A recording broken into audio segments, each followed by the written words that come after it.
Se trata del Sistema Nacional de Registro, Atención, Seguimiento y Monitoreo de las Violencias Basadas en Género, Salvia, una estrategia que estará en coordinación con diferentes entidades del Estado y ONGs para prevenir el feminicidio y la eliminación de las violencias basadas en género. La implementación de esta iniciativa se llevará a cabo a través de canales diversos como la línea 155, así como aplicaciones móviles y WhatsApp. Es importante destacar que esta línea ha estado funcionando hace más de 10 años y es monitoreada actualmente por la Policía Nacional. Sin embargo, a partir del 1 de enero del 2024, su monitoreo y dirección serán responsabilidad del Ministerio de la Igualdad y la Equidad. La vicepresidenta y ministra de la Igualdad, Francia Márquez, señaló que este programa contribuirá a dar una atención más efectiva a las mujeres del país. Creo que es importante este paso que hemos dado y que busca, sobre todo, que la atención inmediata de una situación de emergencia, de un mensaje de alerta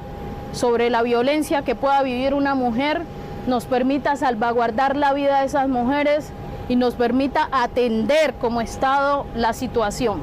Asimismo, la consejera presidencial para la equidad de la mujer encargada, Eliana Valencia, aseguró que la línea 155 permitirá que más mujeres puedan denunciar y no llegar a una revictimización. Va a evitar la revictimización. Una mujer tiene que contar 1, 2, 3, 4, 5, 6 veces su caso, incluso al celador de la entidad para que la deje entrar a poner una denuncia.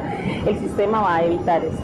Por su parte, la vicepresidenta enfatizó que uno de los principales retos que se tiene es la conectividad, puesto que en las zonas más apartadas muchas mujeres no pueden denunciar por la falta de esta herramienta. Es por eso que la viceministra de Transformación Digital, Cindy Bernal, dio la importancia que tiene el Ministerio de las TIC para atender estos casos de violencia en las mujeres. Y algo que también tenemos que potenciar en todo el país es un requerimiento, la conectividad para todas las mujeres, para que definitivamente puedan acceder a todos los canales de apoyo, de denuncia y de reconocimiento. Finalmente, en el marco del Día Internacional de la Eliminación de la Violencia contra las Mujeres, el mensaje fue muy claro. Por la vida de las mujeres, atención y prevención. Señal de la mañana, conectados con Colombia.